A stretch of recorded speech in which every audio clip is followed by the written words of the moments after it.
সংগ্রামী আমির, ভাষা সৈনিক, কেয়ারটেকার সরকার ফর্মুলার রূপকার, বিশ্বের শত কোটি নির্যাতিত নিপীড়িত মজলুম মানুষের নয়নমণি, নন্দিত জননেতা অধ্যাপক গোলাম আজম, অধ্যাপক গোলাম আজম।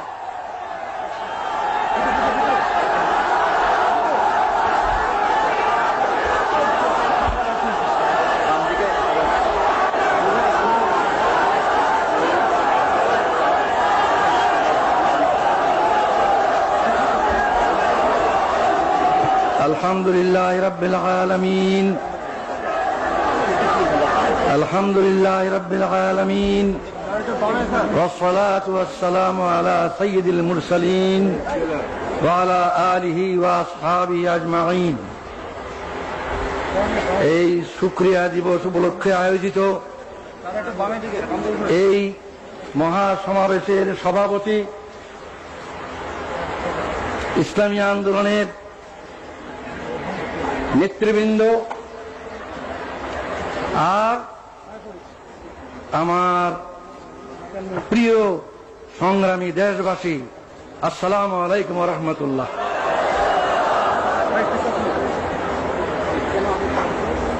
এই বাংলাদেশ আমার দেশ, এই দেশেই আমার জন্ম, এই দেশের রাজধানী ঢাকাই আমার জন্ম।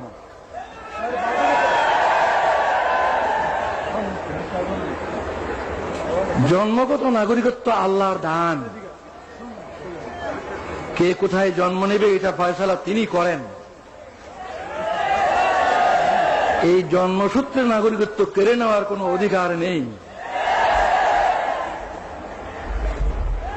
তবু কেড়ে নেওয়া হয়েছিল। আজ আমার কোনো দুঃখ নাই, আমার কোনো দুঃখ নাই।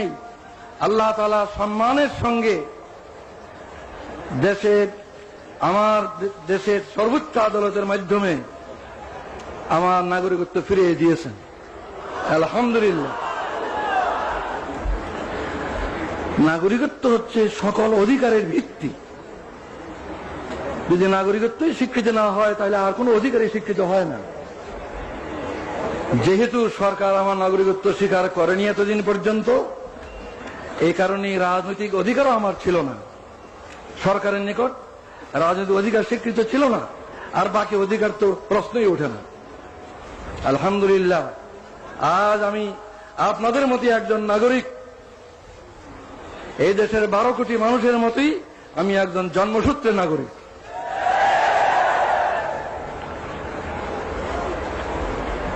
আজ 23 বছর পর আমার প্রিয় দেশবাসীর সামনে হাজির হওয়ার আমার সৌভাগ্য হলো। 23 বছর পূর্বে আমার এই প্রিয় দেশের মাঠ, ময়দান, রাজপথ আমার বিচরণ ক্ষেত্র ছিল। এই 23টি বছর আমার জীবন থেকে কেড়ে নেওয়া হয়েছে। দুঃখ নয়, আল্লাহ তাআলা আবার আমাকে সুযোগ করে দিয়েছেন। আপনাদের সাথে সেই শুকরিয়া শরীক হওয়ার জন্য আমি আজকে হাজির হয়েছি। আজকে আমি অনেক বেশি কথা বলতে চাই না, আজ সূচনা মাত্র। ইনশাআল্লাহ কথা বলার আরো সুযোগ আল্লাহ তাআলা দেবেন, আমি আশা করি, যদি বাঁচিয়ে রাখেন আল্লাহ। আজ আমি অল্প কটি কথা বলি, আপনাদের কাছ থেকে বিদায় হতে চাই। আমার প্রথম কথা হলো, 23 বছর পর, বিগত 23 বছরের দিকে আমি দৃষ্টি দিয়ে শ্রদ্ধার সঙ্গে স্মরণ করছি আমার এই দেশের অনেক বড় বড় নেতাকে, যারা দুনিয়া থেকে চলে গিয়েছে। তাদের মধ্যে 2জন নেতা এমন, আইয়ুব খানের স্বৈর শাসন আমলে যাদের সাথে মিলে আমি গণতান্ত্রিক আন্দোলনে একসাথে কাজ করেছি, সেই 2জন আজকে নেই দুনিয়ায়। তারা হলেন মৌলানা আব্দুল হামিদ খান ভাসানী এবং শেখ মুজিবুর রহমান। এরপর আমি স্মরণ করি আরো 2জনকে, এই দেশে গণতন্ত্র পুনর্বহালের জন্য যাদের অবদান অস্বীকার করার সাধ্য কারণ নেই, সেই দুইজনও দুনিয়ায় নেই আজ। একজন জেনারেল আতাউল গনি উসমানী, আর একজন জেনারেল পরবর্তীকালে প্রেসিডেন্ট জিয়াউর রহমান। শ্রদ্ধার সঙ্গে তাদের স্মরণ করি। আরো স্মরণ করি কয়েকজনকে যারা এদেশে আল্লাহর দিন, আল্লাহর কালিমার ঝান্ডাকে সমুন্নত করার জন্য আজীবন চেষ্টা করে গেছেন। তাদের অবদানকে আমি স্মরণ করি। তারা হলেন মৌলানা আতহার আলী, মৌলানা মোহাম্মদ আব্দুর রহিম, মৌলানা মোহাম্মদুল্লাহ হাফিজি হুজুর এবং সরসিনার মৌলানা আবু জাফর মোহাম্মদ সালেহ, পীর সাহেব সরসিনা, আরো অনেকেই 23 বছরের আগে যারা দুনিয়া থেকে গুজরে গেছেন তাদের কথা আমি উল্লেখ করলাম না। এই 23 বছরে যাদেরকে হারিয়েছি তাদের কথা স্মরণ করে, শ্রদ্ধার সঙ্গে স্মরণ করে আমি আমার এই দ্বিতীয় কথা শেষ করলাম। এরপর 72 বছর বয়সে দাঁড়িয়ে আমি ভাবছি যে আমার ডাক কবে আসে আল্লাহর পক্ষ থেকে। তিনি কতদিন দুনিয়াতে আমাকে কাজ করার সুযোগ দিবেন তিনি জানেন। আমার কোনো ব্যক্তিগত উচ্চাকাঙ্ক্ষা নাই। আমি নিজে দেশের বড় কিছু হব, দেশের কোনো কর্তা হব, এই ধরনের কোনো কামনা আমার নাই। কিন্তু একটি কামনাই আমাকে অস্থির করে যে দুনিয়া থেকে যখন বিদায় নেব তখন আমার এই দেশবাসীর 12 কোটি মানুষকে কি অবস্থায় আমি রেখে যাব, তাদেরকে সুখী নিরাপত্তাবোধ নিয়ে বেঁচে থাকার মতো অবস্থায় রেখে যেতে পারবো কিনা, এটা আমার সবচেয়ে বড় চিন্তা। ক্ষুধা তৃষ্ণা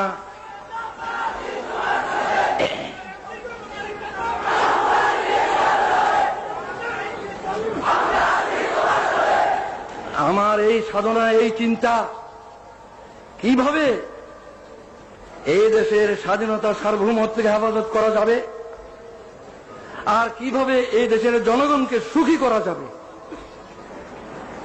ভাত, কাপড়, বাসস্থান, চিকিৎসা, শিক্ষা, স্বাস্থ্য এগুলোর কারণে মানুষ কষ্ট পাবে না এমন অবস্থায় যদি রেখে যেতে না পারি, যাবার সময় যদি তাদেরকে সুখ শান্তিময় অবস্থায় দেখে যেতে না পারি, তাহলে এই জীবনের সার্থকতা কি? এটি আমার একমাত্র ধান্দা। এই কথাটা চিন্তা করা সহজ, কাজটি সবচেয়ে কঠিন। কিভাবে আমাদের এই দেশের লোক এই দুর্নাম থেকে মুক্তি পাবে যে এই দেশ নাকি গরিব এবং ভিক্ষুকের দেশ, সারা দুনিয়ায় এই বদনামের বোঝা আমরা বয়ে বেড়াচ্ছি। এই দেশের লোকের উন্নতি হোক, এই দেশের লোকের এই বদনাম ঘুচুক, এটি আমার সবচেয়ে বড় সাধনা, সবচেয়ে বড় কামনা। এই বিরাট কাজটি এমনি এমনি হবে না, কোন এক দলের পক্ষে সম্ভব হবে না, কোন দলীয় সরকার একলা পারবে না, অনেক সমস্যা। তাই আমি মনে করি যে এই বিরাট কাজটি করা তখনই সম্ভব হবে যদি আমরা রাজনৈতিক ভেদাভেদ, বিদ্বেষ, হিংসা, সন্ত্রাসী রাজনীতি এবং এজিটেশনাল পলিটিক্স, উত্তেজনাপূর্ণ রাজনীতি ইত্যাদি ক্ষান্ত করে সুস্থ রাজনীতি আমরা সবাই করতে রাজি হই। আমি মনে করি যে দেশ গড়ার চিন্তা ভাবনা যাদের আছে তারাই রাজনীতি করেন, আর রাজনীতির ময়দানে যারা নেতৃত্ব দিচ্ছেন তাদের চেষ্টা সাধনের উপরই এই জনগণের ঐক্য নির্ভর করে।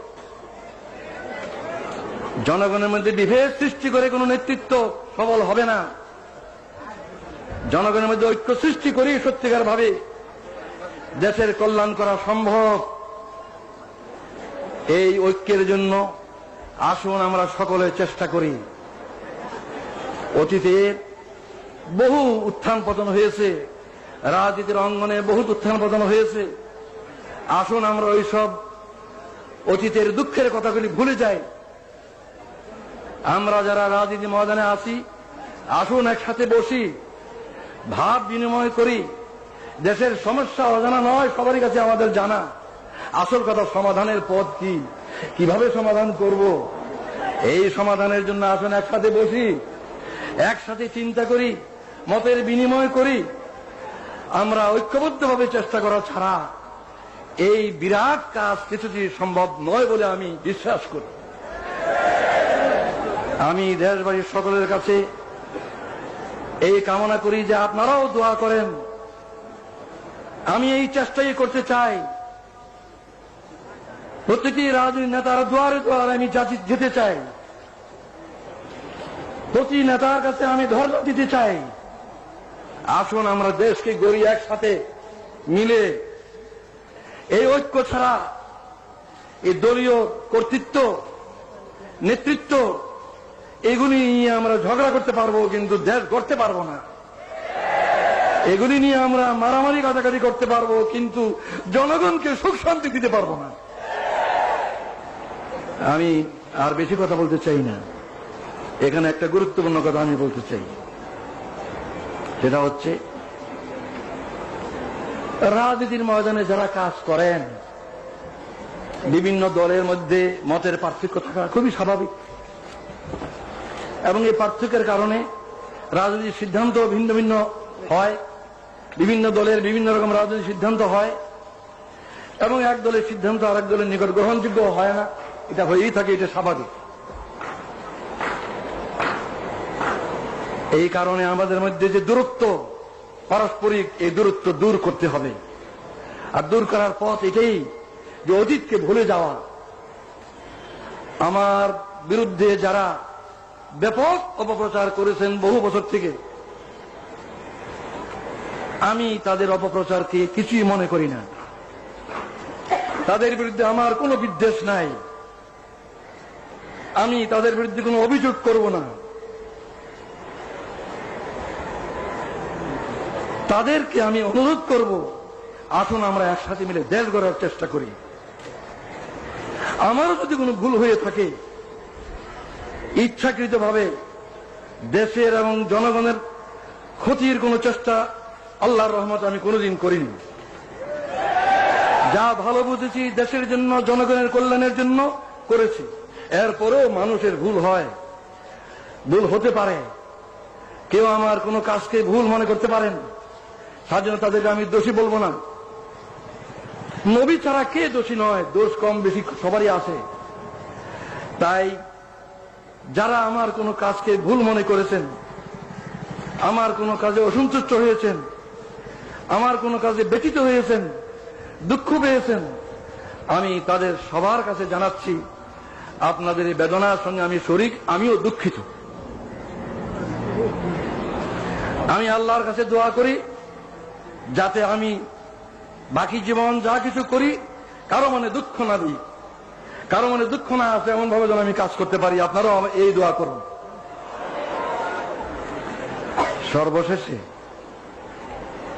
যে ঐক্যের কথা আমি আজ বলছি, এই ঐক্যের তো ভিত্তি চাই।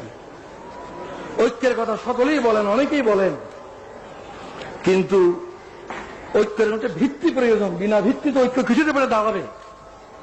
আমার দৃষ্টিতে ঐক্যের ভিত্তি দুটো, একটা রাজনৈতিক ঐক্য আর একটা আদর্শিক ঐক্য। রাজনৈতিক ঐক্য, আদর্শিক ঐক্য, এই দুটো ঐক্যের ভিত্তিতে আমরা এই দেশের 12 কোটি মানুষকে ঐক্যবদ্ধ করতে পারি। রাজনৈতিক ঐক্য মানে হচ্ছে এই বাংলাদেশের যে সীমানা, এই সীমানার ভিতরে যে বাংলাদেশ, এই বাংলাদেশের স্বাধীনতা সার্বভৌমত্বকে হেফাজত করতে হবে। অত্যন্ত বেদনার সঙ্গে লক্ষ্য করছি, বিদেশ থেকে এসে কিছু লোক আমাদের দেশে এই কথা বলার সাহস পায় যে 47-এর সীমানা উঠিয়ে দিতে হবে।